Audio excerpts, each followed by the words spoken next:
for trying to solve a murder. I'd been brushing up on crime scene techniques and reading autopsy procedures just in case something happened again, and I was much better with the chain of evidence. Ewan and I were respectful of each other, but tended to butt heads if we were together for more than 5 minutes.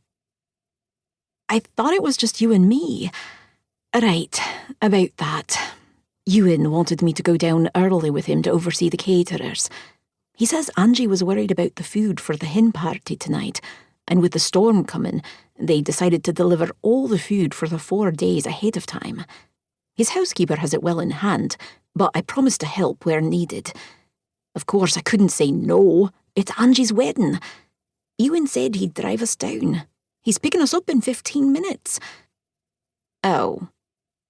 Not only would I be in the car with Ewan, but I'd also be starving.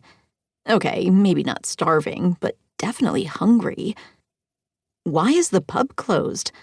The Grands left for holiday in Spain last night, remember? They'll be back for the wedding. Right. I'd forgotten they'd be gone. I'm bringing a basket full of food. You won't go hungry. I grinned. It's like you know me or something. She laughed and then hung up. I almost always had a patient show up at the practice, even when we were closed on the weekends. More than once over the last few months, I'd worked a few 13 and 14-hour days, though most of the time, it wasn't that bad. The pace of life in Sea Isle was so much different from Seattle and my life as an ER doctor there. I still had many things to learn about Scotland, but so far, I loved the people and the place. Not so much the weather.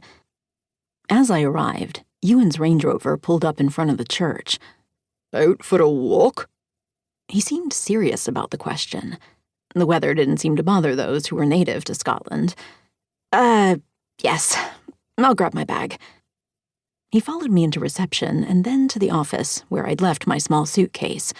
My dress for the wedding hung separately on the back of the door. Ewan frowned as he took the case and the dress from my hands. He was a handsome man and reminded me of those guys in the Old Spice commercials. He always smelled of pine and looked fine in his dark jeans and a navy cable-knit sweater.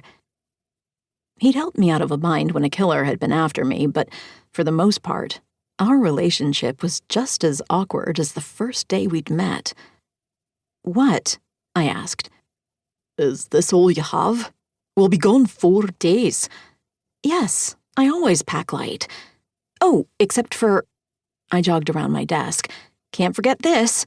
I held up my medical bag. Maybe, since the weather is bad, we should take this as well. I rolled the new lab case out. Abigail, a wonder of a woman, put the medical trolley together for when we had to do home visits. A few of our machines that we used often were made in a travel size, as well as other equipment, supplies, and meds.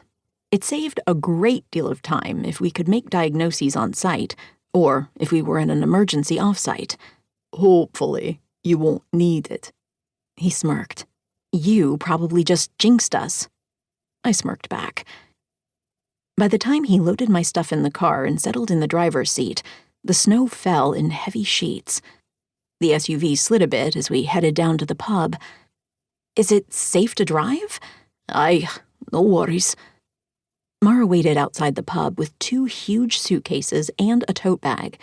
She sat in the back seat, even though I'd offered her the front one. They bantered back and forth as he loaded her bags. She had an easier time talking to Ewan than I did. Everyone in town adored him, and it was mutual as far as I could tell. I had no idea why we were so uncomfortable with each other. Once on the road, she passed out hearty roast beef sandwiches, chips, brownies, and water cartons. Did you hear about the latest drama? She asked Ewan. The one about her dress being stuck in Italy? Or that the groom's brother's in jail again? He said. Angie, the bride, and I had become fast friends. She ran her family's tartan company and was incredibly successful. A month ago, Angie had begged Mara and me to come for the 4 days of festivities for the wedding.